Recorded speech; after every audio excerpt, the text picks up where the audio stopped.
entregar su tesis para que pueda lograr un proceso favorable y que desistirse para lograr la demanda. Claro, ¿no? Por ejemplo, habría que evaluar eso, ¿no es cierto?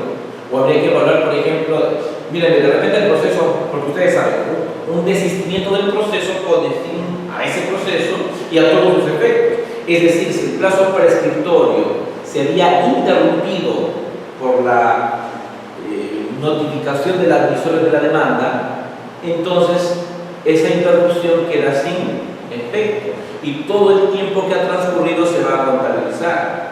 Si uno puede hacer un cálculo y se da cuenta de algo, ¿no? Si ese desistimiento del proceso efectivamente se aprueba y quiere volver a intentar la misma pretensión, podría ya estar prescrito. ¿Me dejo entender? Podría ya estar prescrito. Pero ese es todo un tema, ¿no es cierto? Es todo un tema en algunos casos. Yo tengo un caso, por ponerles un ejemplo, miren ustedes, donde una señora se atiende donde un médico y a su criterio el médico le hizo una mala praxis. Ella tuvo que salir en ambulancia a otra clínica para que otro médico, a su criterio, pues la evalúe y arregle su salud. Y el médico se defiende diciendo, yo hice una buena práctica médica, lo que pasa es que la señora pues tenía un catéter y se puso a caminar con el catéter puesto y ella misma se arruinó la salud, ¿no es cierto? El tema es que cuando presentan la demanda de indemnización por responsabilidad civil, la demandante no dice si es responsabilidad civil contractual o extracontractual. ¿Me dejo entender? No lo señala. Pero cita en los fundamentos jurídicos el artículo 1969 del Código Civil, que es responsabilidad extracontractual. ¿Me dejo entender? Entonces le presentamos una excepción de prescripción porque ya había pasado 2 años. ¿Me dejo entender? Porque cuando es responsabilidad extracontractual es 2 años de prescripción. Y cuando contesta la excepción, la demandante dice, oye, pero un momentito, yo lo invité a conciliar. Cuando iba 1 año con 7 meses, yo lo invito a conciliar. Y entonces el plazo se volvió 0, la prescripción se interrumpió. Entonces el juez resuelve diciéndole, oiga, pero en realidad cuando usted me invita a conciliar, ¿qué cosa ocurre con el plazo de prescripción? Si yo invito a conciliar a alguien, la prescripción, el cómputo del plazo prescriptorio, ¿será afectado o no por invitar a conciliar? Claro que sí. ¿Qué cosa pasa? Se suspende. ¿Qué significa que se suspende? Que los días que demora la conciliación extrajudicial no se contabilizan. Se contabilizan los días anteriores a la conciliación y luego los días posteriores a la conciliación. Pero no es que porque yo le invité a conciliar, todo el plazo que estaba acumulado se convierte en 0. No es así. La ley dice que la prescripción se suspende, no se interrumpe. Entonces el juez le dice, oiga, usted en realidad se ha confundido. Lo que usted está diciendo es que cuando le invito a conciliar, la prescripción se ha interrumpido cuando en realidad solamente se ha suspendido. Y si nosotros sumamos todos los plazos, nos damos cuenta que usted metió la demanda después de 2 años. Entonces, efectivamente, ya ha prescrito, fundada la excepción. Pero cuando se da en apelación la sala tiene un criterio distinto. Y la sala dice, oye, pero si bien es cierto, la demandante no ha dicho que es responsabilidad contractual, y cuando se ha defendido de la excepción tampoco ha dicho responsabilidad contractual, pero es obvio que le ha pagado honorarios al médico. Y si hay honorarios al médico, tiene un contrato de prestación de servicios, entonces es responsabilidad contractual. Y la responsabilidad contractual no prescribe a los 2 años, sino prescribe a los 10 años. Por lo tanto, estamos dentro del plazo. Y se declara entonces infundada la excepción que continúe el proceso. ¿Qué les parece? ¿No? Un poco discutible, ¿no? Porque la sala está yendo más allá del petitorio mismo. ¿No?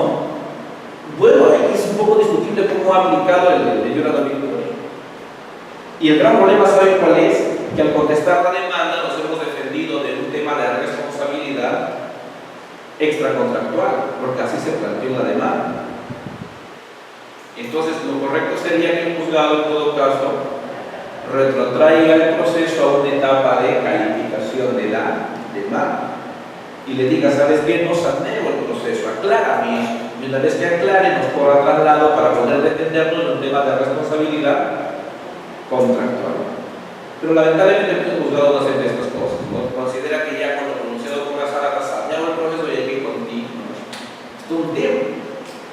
Estos temas, a veces así, de responsabilidad contractual, son zonas grises que se pueden prestar para situaciones de indefensión. Entonces, eso pasa muchas veces. Esto del desistimiento también está ligado a esta situación, porque, como les decía, de repente mi contraparte se desiste del proceso y yo estoy contento, porque considero que si vuelve a intentar esa pretensión, ya está prescrito. Pero miren ustedes en el caso que yo les cuento. De repente se desiste del proceso por responsabilidad extracontractual que prescribió los 2 años y me vuelve a demandar por los mismos hechos, pero esta vez lo que pide es indemnización por responsabilidad contractual. Y ahí 10 años. ¿Se dan cuenta? Es todo un tema, ¿no? Es todo un tema. Es un poco para sentarse a pensar y discutirlo, ¿cierto? Porque miren, ¿qué pasaría si en un juzgado me demanda responsabilidad extracontractual y en otro juzgado me demanda con los mismos fundamentos responsabilidad contractual? ¿Habría independencia? ¿Tendríamos 2 procesos idénticos? ¿No es cierto?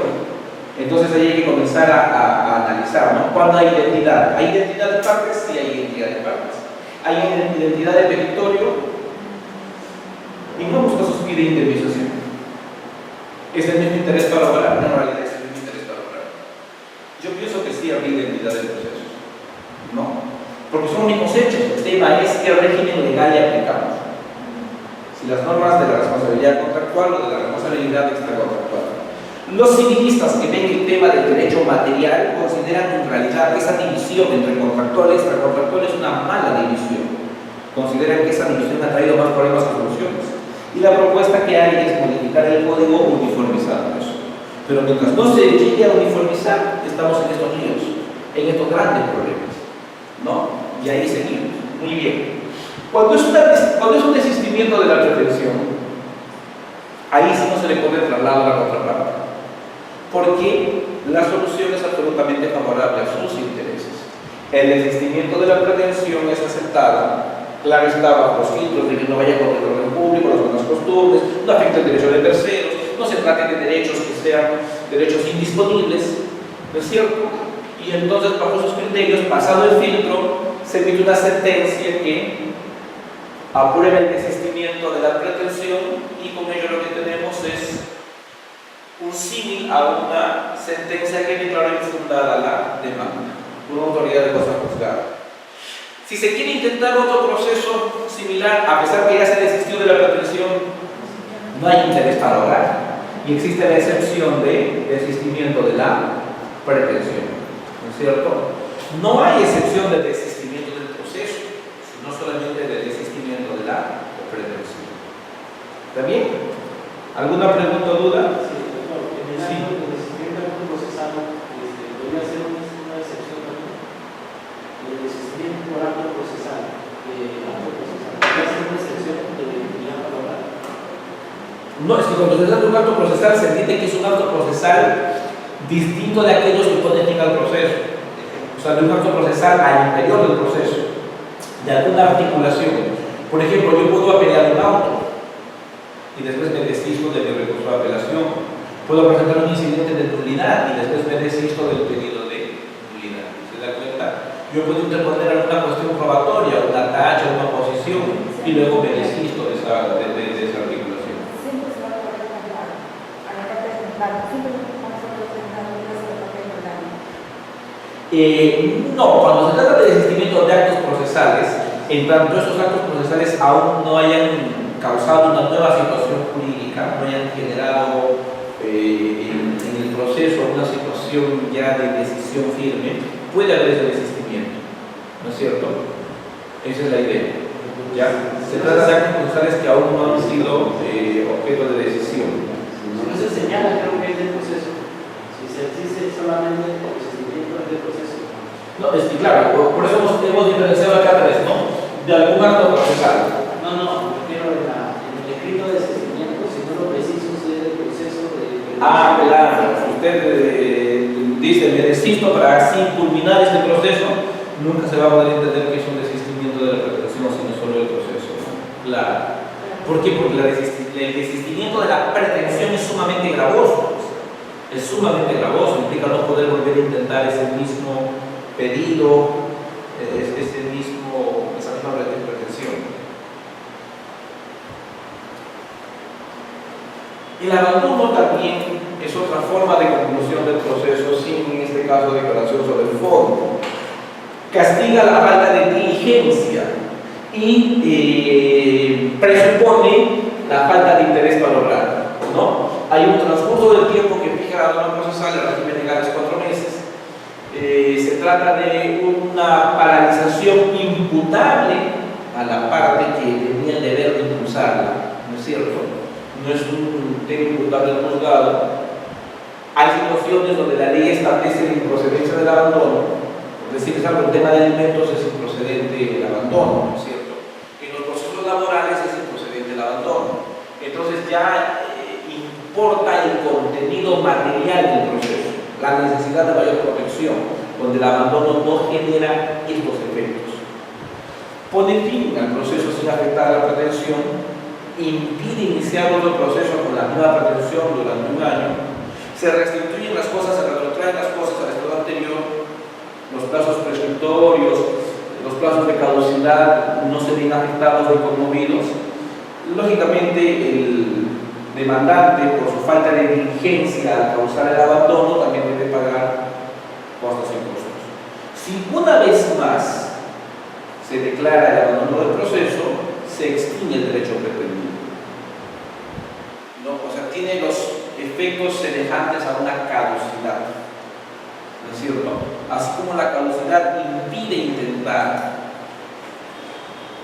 una pretensión por el paso del tiempo, acá se impide intentar esa pretensión por haber caído en abandono por 2 oportunidades. ¿De acuerdo? Esta es la idea. Los procesos de amparo Y no es así.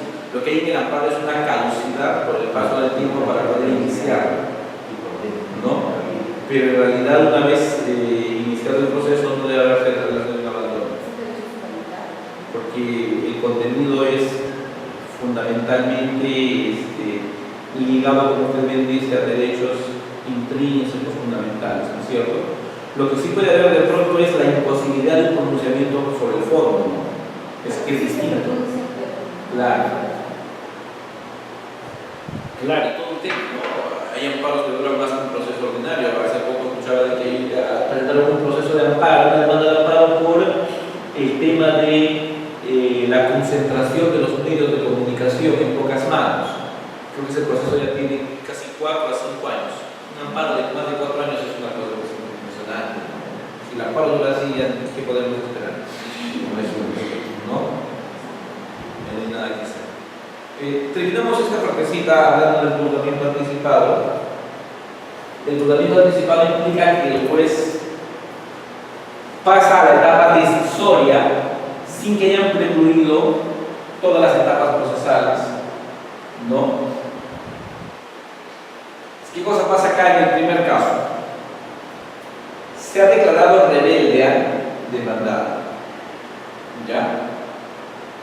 Y se ha declarado saneado el proceso y nadie ha impugnado el saneamiento procesal, entonces se puede pasar al juzgamiento anticipado. Lo otro es cuando se trata de un tema discutido que es de puro derecho. Esto es la interpretación de una cláusula contractual, ¿ya? Entonces, miren ustedes, si se tiene que interpretar una cláusula contractual en uno u otro sentido, no hay ningún medio probatorio para actuar, ¿no es cierto? No hay testigos, peritos, qué sé yo, etc., ¿no es cierto? Esa es la idea entonces. Y también cuando se ha aceptado el allanamiento, como hemos mencionado hace un momento.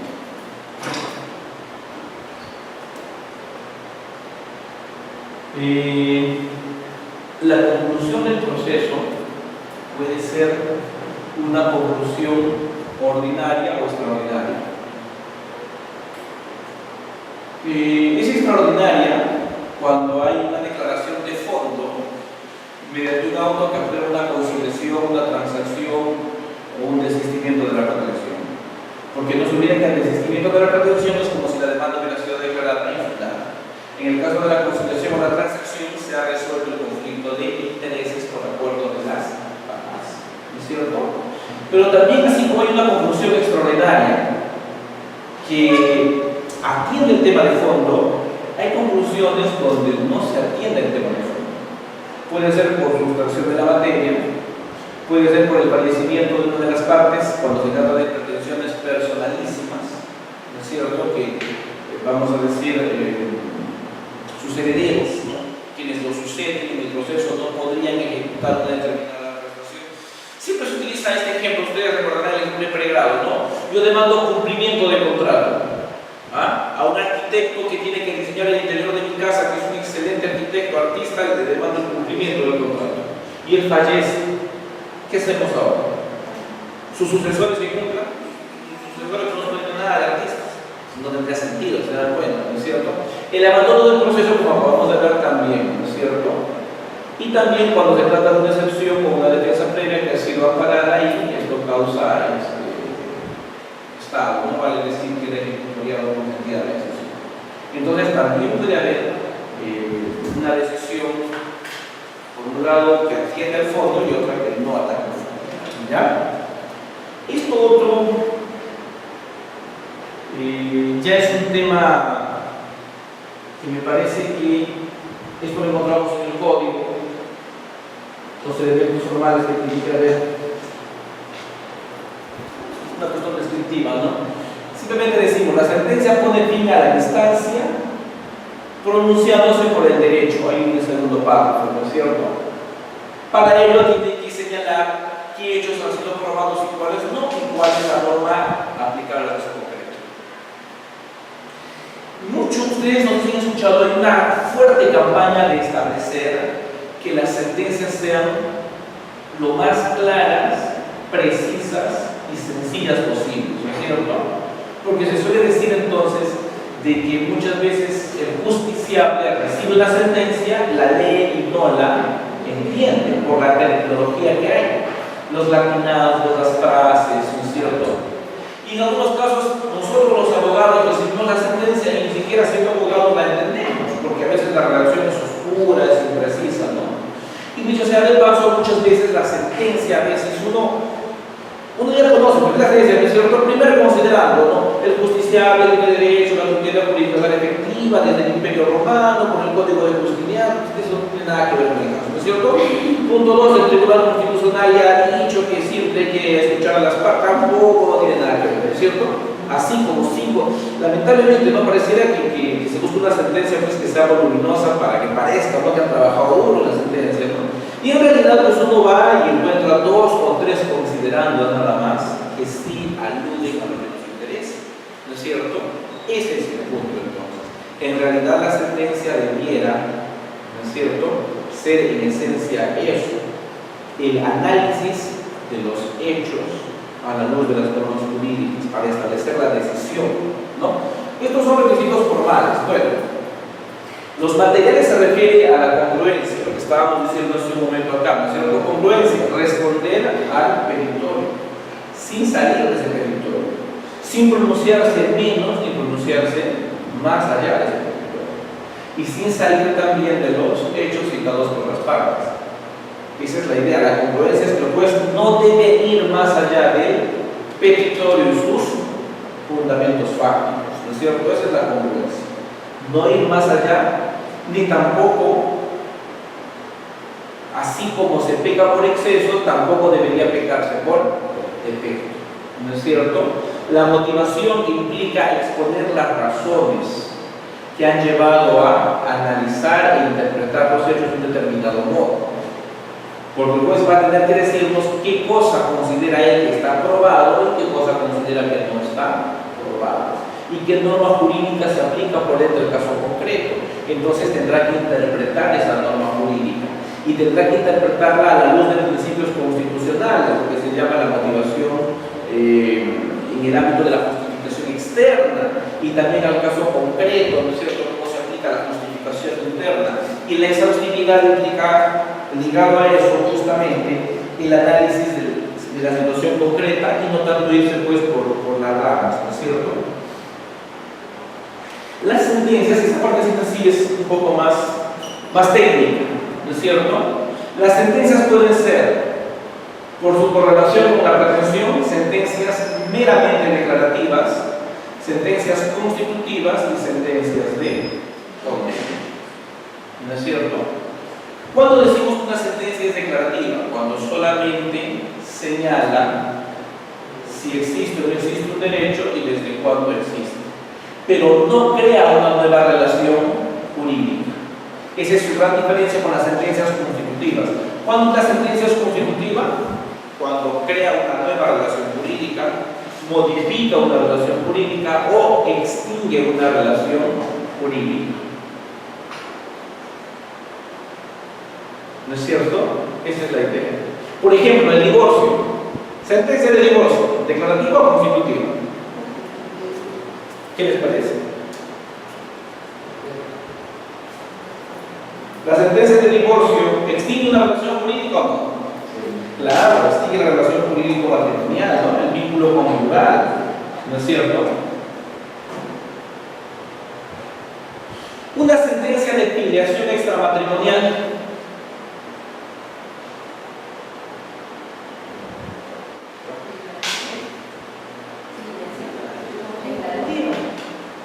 ¿Constitutiva? ¿Qué opina? O sea, a partir de la sentencia para adelante de su hijo. ¿Desde cuándo? Bueno, es un tema biológico, ya, ¿no es cierto? Desde que el huevo cigoto, y las 9 minutos, ya su hijo ya. ¿No es cierto? Es fundamentalmente declarativa.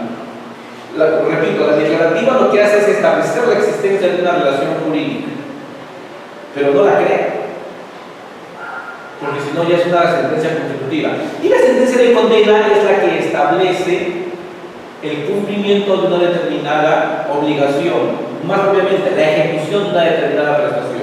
Es decir, ordena una prestación de dar o una prestación de hacer o una prestación de no hacer. ¿No es cierto? Esa es la idea. Si en un accidente de tránsito tenemos una persona que ha sufrido algún daño personal o un daño patrimonial, entonces lo que busca es una sentencia de condena, ¿sí o no? Vale decir que le ordenen al responsable de ese daño que pague un determinado monto. Una sentencia de condena. Esa es la idea. Esto es muy importante porque después se tiene que discutir mucho esto. Por ejemplo, las sentencias de prescripción adquisitiva de dominio, ¿no? Se ha discutido mucho y definitivamente hasta ahora se discute si son declarativas o si son constitutivas. Entonces, veamos. Si yo demando usucapión o prescripción adquisitiva de dominio de un inmueble, ¿qué tengo que afirmar para poder pedir que me declaren propietario por el paso del tiempo? Que tengo una posesión pública, pacífica, continua, en calidad o en condición de propietario. ¿Por cuánto tiempo? 10 años. Eso significa que al momento en que yo presento mi demanda, ya tengo los 10 años. Porque si yo tengo 9 años con 364 días, luego me dirá que es cierto, improcedente tu demanda, ¿no? Pero lógicamente que la sentencia no va a ser el mismo día que yo presente la demanda. La sentencia va a llegar, supongamos ya, así siendo muy optimista, de un año, ¿no? Sentencia. La idea es, ¿desde qué momento soy propietario? ¿Desde el momento en que cumplí los 10 años de posesión pública, pacífica, continua como propietario? ¿O soy propietario desde que la sentencia me declara fundada la demanda y por ende propietario?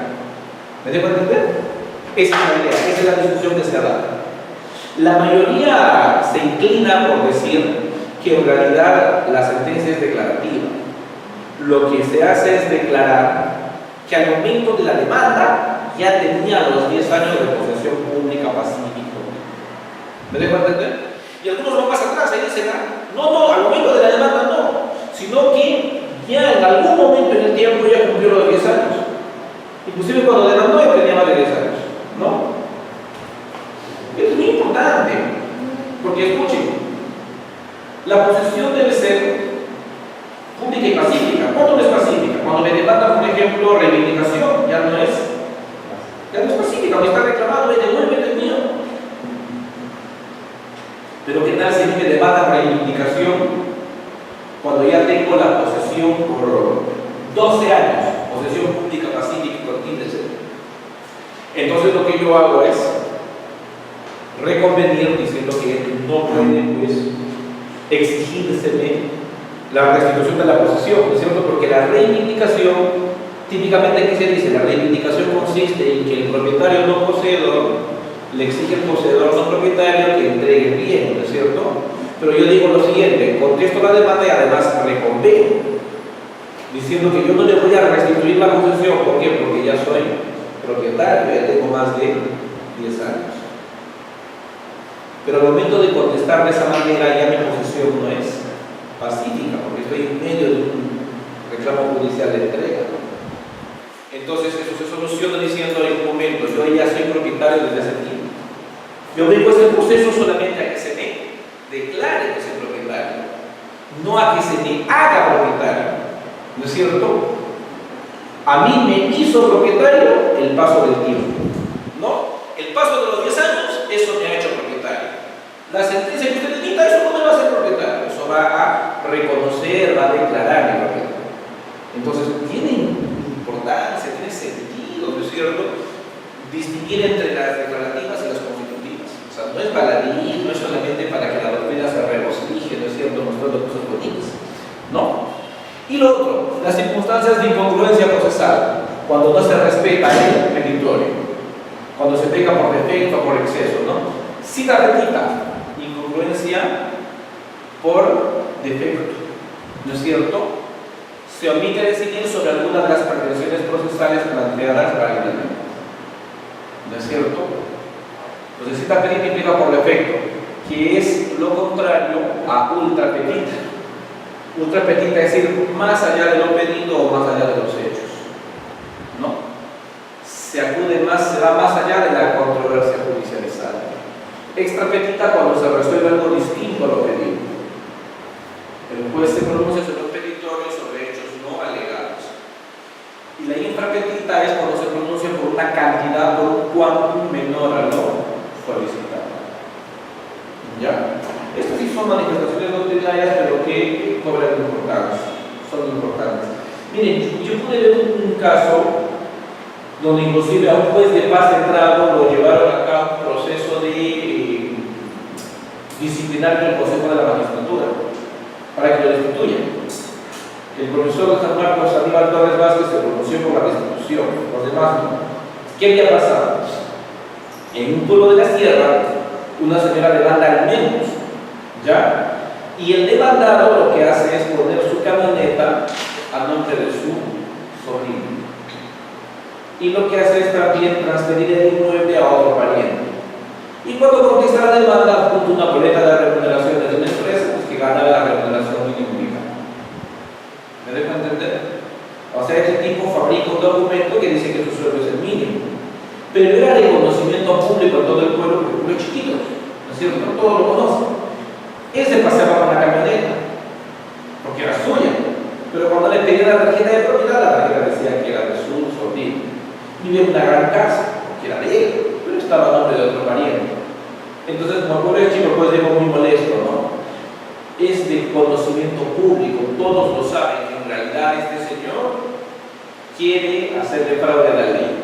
Por lo tanto, yo lo sentencio que pague una pensión de alimentos por el doble de la remuneración mínima. Así, imagínense. O sea, materialmente él hizo justicia, pero formalmente había ido rebasando los límites de la congruencia procesal, porque se estaba basando en su conocimiento privado. ¿Me dejo entender? Se estaba basando en su conocimiento. Eso es un hecho real. Ustedes lo revisan. El CNM fue objeto de pedido de destitución. ¿Ya? Entonces, como les digo, Torres Vázquez fue el único que sí, que lo destituya, porque cómo es posible, etc. Los demás dijeron, no, pues hay que tener en cuenta que en realidad no quiso hacer daño. Creo que era un juez de paz no letrado, hasta donde me acuerdo, no tenía formación universitaria, quiso resolver según su leal entendimiento, y entonces, pues, en realidad la sentencia obviamente fue anulada y salió del cargo, pero no fue destituido. ¿Qué cosa pasó ahí entonces? Una sentencia extrapetita, ¿no es cierto? Hechos no alegados, conocimiento privado. Y esto pasa bastante en provincias, porque en provincias todos se conocen, todos saben quién es quién. Y a veces la gente también a veces tiene cólera, porque dice que ese juez sabiendo cómo son las cosas se hace el tonto, se presta. Que no es así, pues si no tiene la experiencia tampoco puede ir más allá, ¿no es cierto? lo más que quiera. Ese es el punto. ¿Ya? Sí, se rebate con la apelación. Claro. Estos son defectos. La incongruencia procesal es un vicio. Y todo vicio puede ser corregido a través de un recurso impugnativo. ¿No es cierto? Justamente el recurso impugnativo tiene por presupuesto, por base, el error. Estas son manifestaciones del error. ¿No? Estas son manifestaciones del error en la sentencia. Muy bien. Descansamos un par de minutos para ponerle mi camino diapositiva final. ¿Ya? Nos vemos en 5 minutos nada más para ver justamente vídeos informativos.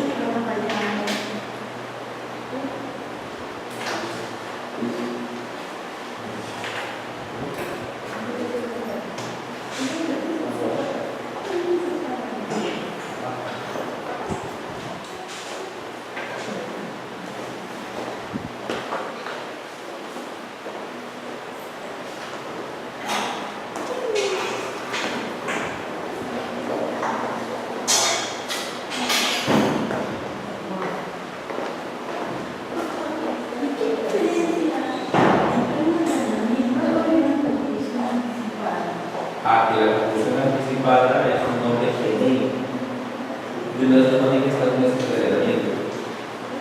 O sea, hay conclusión anticipada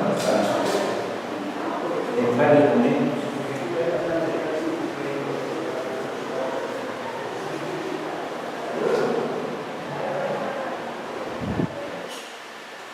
El juzgamiento anticipado puede ser en el caso 1, caso 2, caso 3, el allanamiento y caso 3.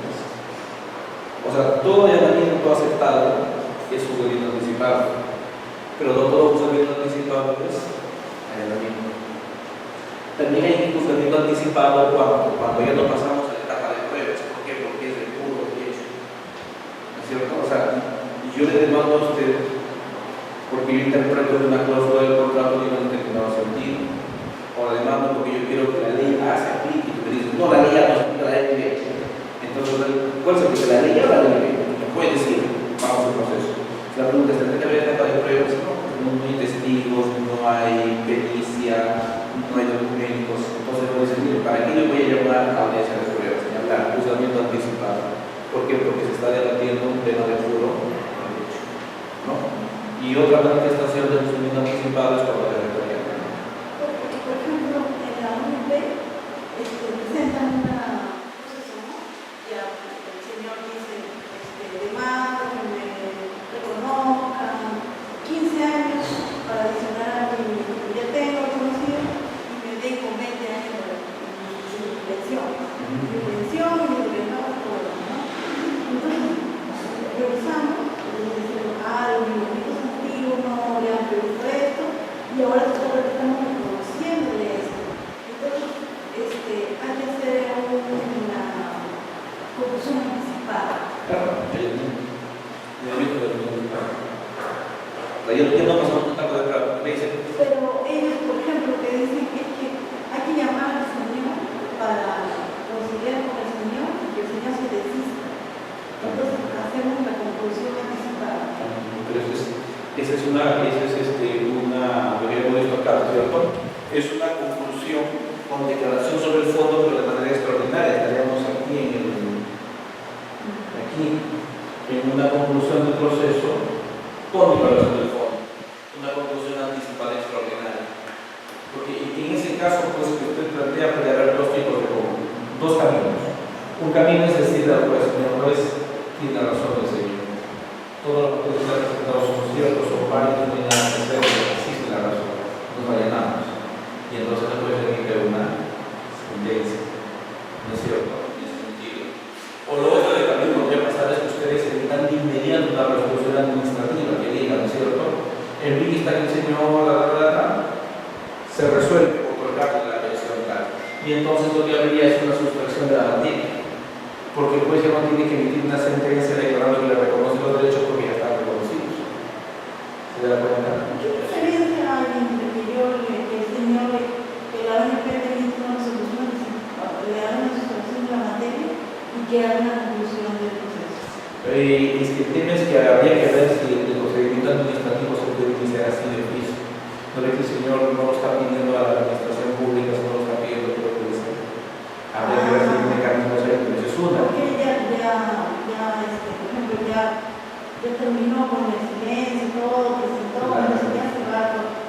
pero tiene una solicitud que le dijimos que no.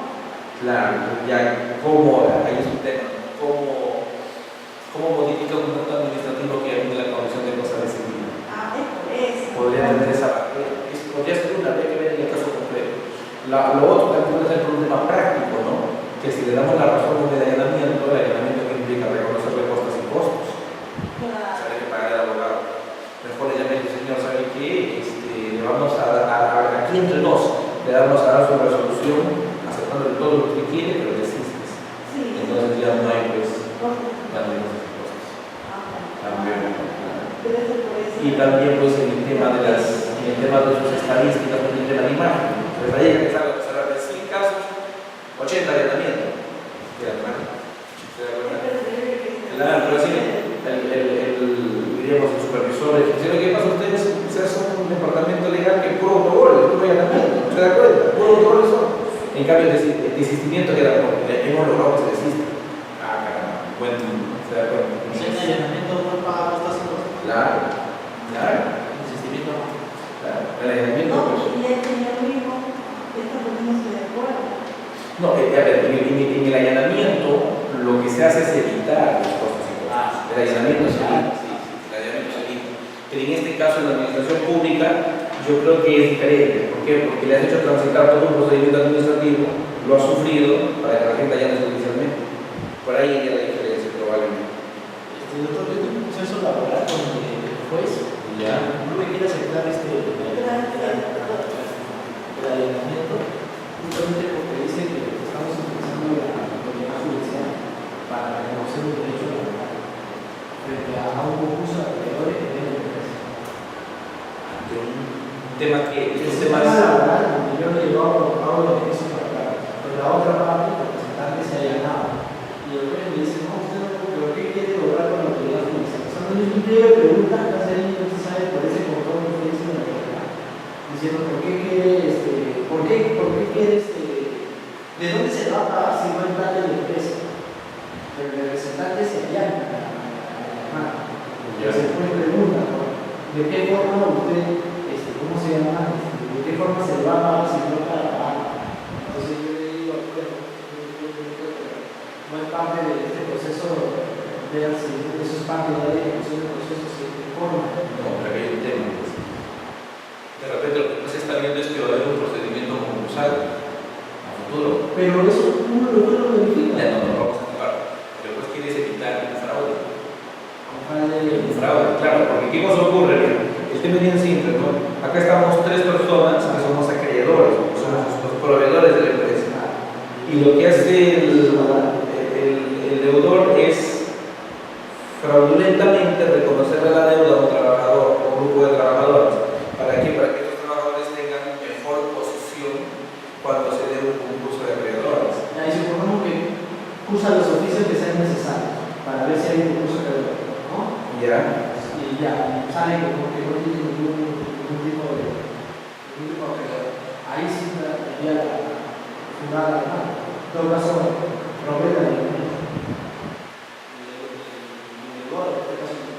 Es una demanda de reconocimiento de obligaciones nada más, ¿no? Bueno, es que si es pago, pague. Otra cosa es, no, es diferente. ¿Qué estás, mejor, volviendo a nuestro tema, qué estás pidiendo? ¿Una sentencia declarativa o una sentencia de condena? Eso tienes que dar recuerdo. No, ese es declarativo. Entonces, claro, porque si es pago, el pago es una sentencia de condena. Después le va a señor, pague la suma de 40.000 soles. ¿Se da cuenta? Beneficios sociales. Es pago, es una sentencia de condena. Condena. Nada. Porque una cosa es que tú le demandes reconocimiento de obligación y otra cosa es que le demandes pago de obligación. Es una obligación de la Claro, es una obligación de la en ese sentido que cambia y como te digo, lo que habría que ver es porque si el juez te dice te lo he dicho verbalmente o bien no, realmente, porque me he engañado toda la audiencia. Ya. Normalmente me he hecho pagar el grado de todo, y luego me lo estoy normalmente. Así, a lo mejor nos ha hecho un montón de preguntas como diciendo, ustedes están, justo lo que ustedes dicen, ustedes están utilizando la autoridad judicial para generar un fraude, si la otra parte le dice que no tiene plata, ¿de dónde van a sacar para pagar?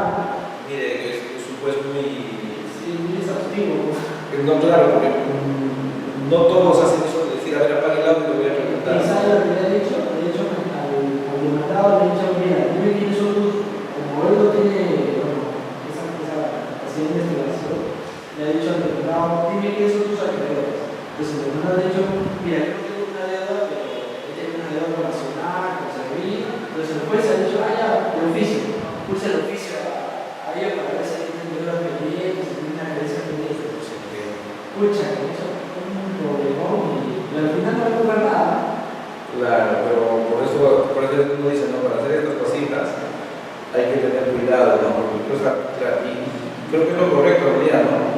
Si él advierte que hay la posibilidad de fraude, entonces es mejor que de alguna manera se cure de salud, ¿no? Y entonces ahí usa el juicio, ya, como si hubiera fraude, que lo demanda a todos. A todos. Tendría que ver de qué modo rechaza la pretensión por advertir que hay fraude, ¿no? Ese es fraude del proceso. Fraude del proceso, claro. No, y eso puede ser delito. Puede usar por certificados de para que se conozcan sus atribuciones. Sí, es delito. Podría ser delito. No, eso tendría que verse. Ahora, pero el tema también es este, ¿no? Y se entiende que ustedes cuando demandan han presentado algunos medios de prueba. Claro, he presentado papeletas de correos electrónicos y he presentado algunos documentos que indican la subordinación, la relación laboral.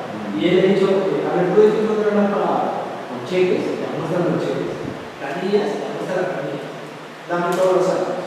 Entonces, o sea, yo era un poco más y de hecho ya me dio, o sea, han hecho un recorrido de toda la empresa. Convénceme, ¿no? Sí, convénceme. Pero fuera de su atribución, porque también eso sería. No, pero es que también habría que ver hasta qué punto se puede aplicar la iniciativa probatoria del juicio. Sí, más bien lo que ahí el Código Procesal regula, el proceso civil regula el llamamiento de terceros por fraude. Claro, eso es un tema muy interesante, ¿no? Pues el juez advierte que de la decisión que va a tomar podría perjudicar a un tercero que no es parte del proceso, entonces le notifica. ¿Y cómo lo notifica? ¿Por el demanda? No, pues justamente si ahorita como tú dices, claro, si se da cuenta que hay SUNAT, Servir, que si no tienen algo que ver en el tema, les va a oficiar, les va a notificar. Pero ya es suficiente. Ya se me encontró nada. Bueno, si encuentran motivos, va a notificar con una. Ahora, hay un problema. Si yo tengo subordinado, pero no tiene medio de prueba. O sea, de que está trabajando. Solamente tiene correos electrónicos que me pedido. Pero después podría decir que se tendrá la demanda porque no le convence, que el aislamiento no le convence. Eso, Como motiva y abrir la apelación como convencen ustedes a la sala. Claro, porque si es muy escandaloso, yo he todo testigo, que no hablan de cosas así para que después un poco de que agarrar. Pero de repente me han hecho muy notorio y ¿cómo se llama? no, en realidad hemos hecho una audiencia de conciliación. Ustedes en laboral siempre van a entonces en la audiencia de conciliación han puesto, yo no lo llevé, pero pusieron una solo solicitante. Entonces el juez también dice, ¿por qué le reconocen beneficios laborales? Está bien, probablemente hablando. Y segundo, ¿por qué le dan un acto de idoneidad tanto? ¿Por qué le dan el mismo en el mismo? Que tanto el empleador si no tiene plata, ¿de dónde está diciendo así? No, pues me gané, no me beneficios. ¿De dónde? Desde el juez también, no, entonces voy a acusar oficio a todas las entidades. Claro, siente que puede haber un tema de Estado. Interesante, ¿no? Como que una cosa de verdad. Y más o menos el otro lo pormenores, porque al otro le digo casi lo mismo a cambiar. Sabe que la inmediatez del proceso laboral es importante. El caso de la sustracción de la materia, eso es cuando hay un proceso penal también, ¿no? No necesariamente. La situación de la materia significa que ya el caso no es justiciable. O sea que ya dejó de haber controversia, por ejemplo. ¿No? Por ejemplo, yo pido que me restituyan la posesión de un inmueble determinado, que me entreguen un inmueble, y ese inmueble se destruye. Entonces, no se puede. Ya, ¿qué sentido tiene continuar el proceso? Ya no voy a poder lograr que me lo entreguen, porque se implica que sea destruido.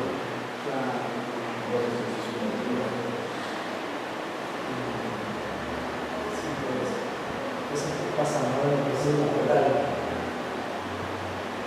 No sufriendo, ¿no?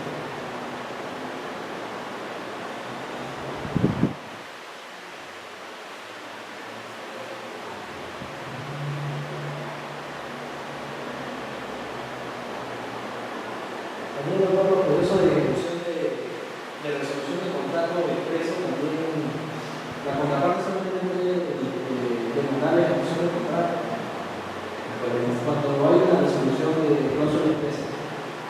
Resolución contractual por la aplicación de la cláusula resolutoria. Ah, sí. ¿Ya? La otra parte lo único que puede hacer es, también tiene que ponerse en la carta notarial, obviamente. Porque le manda la carta notarial y le dice ya resolví. Yo me refería a que si no, voy a decirle, ¿sabes qué? Por decirle, no, has interpretado la cláusula resolutoria de una manera errónea. O podría decirle, la cláusula resolutoria en realidad no reviste los contenidos propios de la cláusula resolutoria que debe ser precisa y precisa.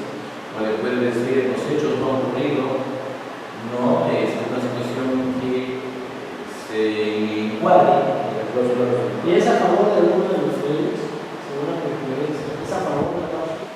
No, la idea es que la cláusula resolutoria establece una determinada circunstancia. Y la contraparte, ¿qué puede hacer? Ejecutar el contrato, pedir ejecución del contrato. No, la resolución, o sea, implica No, o sea, la resolución es el que está siendo agraviado, el que está cumpliendo, dice que está cumpliendo. la parte legal puede exigir que se siga cumpliendo, ¿no? O sea, ese sería el proceso de ejecución del contrato. Claro, o sea, él lo que va a hacer es decir, oye, acá no hay resolución, ¿no? Acá no hay resolución del contrato, acá el contrato continúa en vigor. Continúa con el efecto.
Tengo esta diapositiva, algunas cosas no creo que sea el momento de presentarlas. Y con esto vamos un poco a cerrar nuestras reuniones, hablando de los medios impugnatorios que también siempre están presentes. Los medios impugnatorios están ligados, miren ustedes, al principio de instancia plural, que es un principio constitucional. muy discutido, porque algunos consideran que justamente la instancia plural es lo que genera que hayan procesos que se demoran y dilatan, ¿no? Por eso es que se habla de que sería bueno que existan procesos de instancia única, ¿no? En nuestro medio, pues eso es algo para algunos inconstitucional. Si no mal recuerdo, el Código Procesal General de Colombia, que ya establece la posibilidad de procesos de una sola instancia. O sea, imagínense, uno va pues, se puede resuelve, se acabó, no hay más que hacer. Apelación, no, ahí acabó todo. ¿Se dan cuenta? Entonces, eso como un remedio, ¿por qué? Porque hay procesos que demoran mucho. Y sería pues para determinadas prevenciones, ¿no? No sé si ustedes conocen algún proceso de instancia única. Creo que no, habría que revisar un poco por ahí. Alguien dice, bueno, la acción de inconstitucionalidad, porque lo ve el TC y ahí acá, pues podría ser, ¿no es cierto? El proceso de inconstitucionalidad implica instancia única y bueno, la propia Constitución así lo prevé, ¿no es cierto? No es inconstitucional, no tiene sentido decir eso. Pero es por decirles algo, ¿no? Es instancia única. ¿Ya? Y claro está, miren ustedes, existen ciertas resoluciones que son irrecurribles, ¿no es cierto? Hay ciertas resoluciones que toma el juez que no se pueden impugnar. Por ejemplo, la decisión de actuar una determinada prueba de oficio, ¿no? Digo, señor juez, no estoy de acuerdo, porque usted actuó esa prueba de oficio, me perjudica. Apelo, improcedente la apelación, ¿no? Por ponerles un ejemplo. ¿De acuerdo? Pero se ha considerado que eso no es inconstitucional, porque lo que se busca es la instancia plural para revisar la decisión final, no para revisar necesariamente todos los autos que se emiten al interior del proceso. ¿Me dejo entender? En la medida que sea posible la impugnación de la sentencia que pone fin a la instancia, se satisface el principio constitucional de instancia plural, que al interior de un proceso existan determinadas decisiones, determinadas resoluciones judiciales que sean inimpugnables, no implica que esto sea inconstitucional necesariamente. ¿Ya? Entonces, esto se basa en que hay varios criterios para fundamentar esto.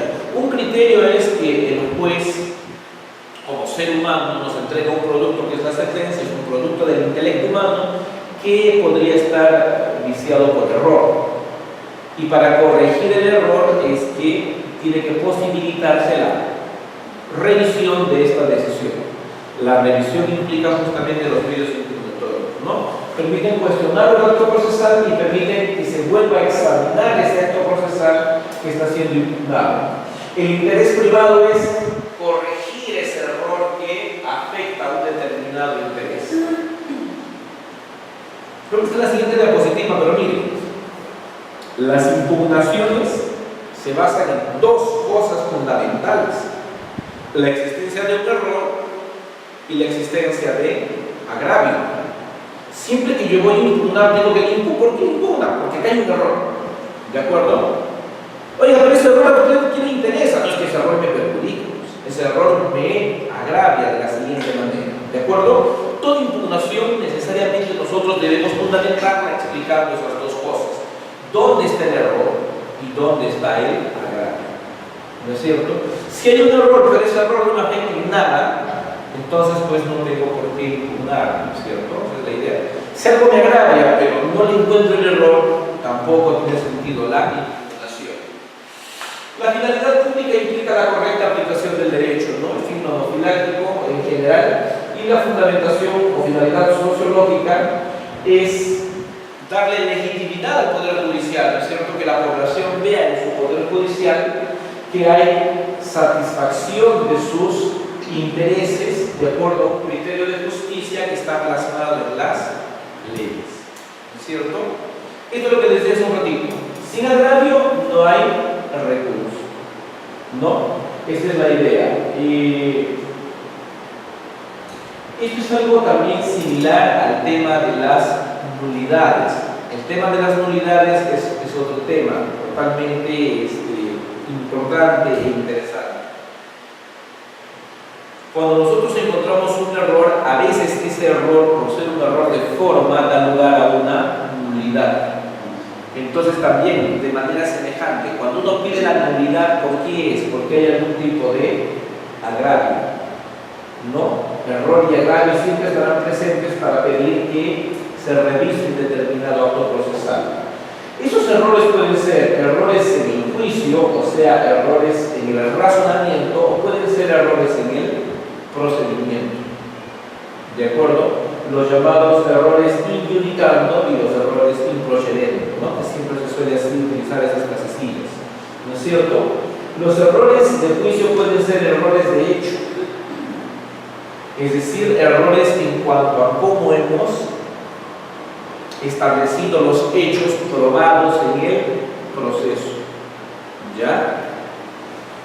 O errores de derecho, esto es, puede ser error en la selección de la norma aplicable al caso concreto, o error en la interpretación de la norma.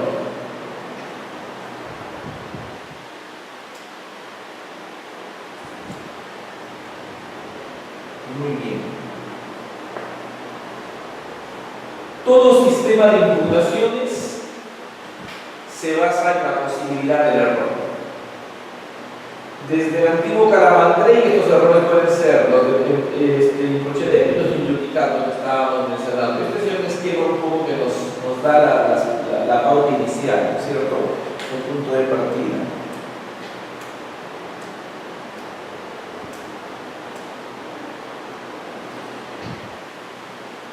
Los errores injudicando o errores de juicio implican errores en la operación intelectual del juzgador. Errores de hecho, como decíamos hace un rato, en la fijación de los hechos o en la apreciación de la prueba. Esto es, ponemos entre paréntesis, un sistema de valoración de sana crítica, ¿no? ¿Se acuerdan? Sí, como estamos de eso, ¿no es cierto? Porque si fuera un sistema de libre valoración, así de libérrima valoración, pues no hay ninguna fundamentación por parte del juez, ¿no? Y si fuera un sistema de prueba tasada, pues ya yo combativo, la ley dice que yo valore de este modo, ¿no es cierto? En todo caso cambia la ley para yo valorar de otra manera. Entonces, la sala crítica implica que el juez explica su análisis y nosotros consideramos que su análisis es insatisfactorio o es insuficiente. No sé si ustedes vieron, por ejemplo, se hizo famoso en cierto momento el caso de Juliana Yamoja, ¿no? El caso de esta joven estudiante de Derecho, creo que hija de un juez civil, ¿no es cierto?, de la Corte de Lima, que fue sentenciada por parricidio, por haber dado muerte a su madre, ¿no? Y entonces, por ejemplo, se decía de que la sentencia era incongruente en su redacción y que había un error en el juicio, porque lo que se advertía era de que mientras la mamá tenía cerca de 40 heridas de arma blanca, ella tenía creo que 4 o 5 heridas nada más. Y entonces, sin más ni más, el tribunal dijo, ¿no? Si alguien tiene 4 o 5 heridas y la otra tiene 40 heridas, ¿qué podemos apreciar? ¿No es cierto? ¿Quién atacó a quién? ¿No? ¿Te dejo entender? Pero al revisar la Sala Suprema dijo, oye, pero hay que tomar en cuenta también la profundidad de esas heridas, porque en un caso tenemos como 40 heridas, pero eran prácticamente rasguños, y en el otro caso eran heridas más profundas, por ponerles un ejemplo. Entonces hay que estar a una apreciación razonada y no solamente ir al criterio cuantitativo, nada más de la cantidad de heridas, sino un tanto también de la intensidad, etcétera, etcétera. O sea, lo que trato de decirles es que se considera que el razonamiento está incorrecto, hay que corregir ese razonamiento, no ha razonado correctamente, ¿no es cierto? Esa es la idea. Los otros son errores de derecho, esto es error en la determinación de cuál es la norma aplicable al caso concreto. Y esto es constantemente, ¿no? Hace poquito estaba leyendo, o siempre se lee esto, mírenme, ojalá que no nos pase, pero pasa. Uno está en la calle y alguien se acerca y te apunta con una pistola y te roba. O voy a decir, mejor voy a cambiarlas.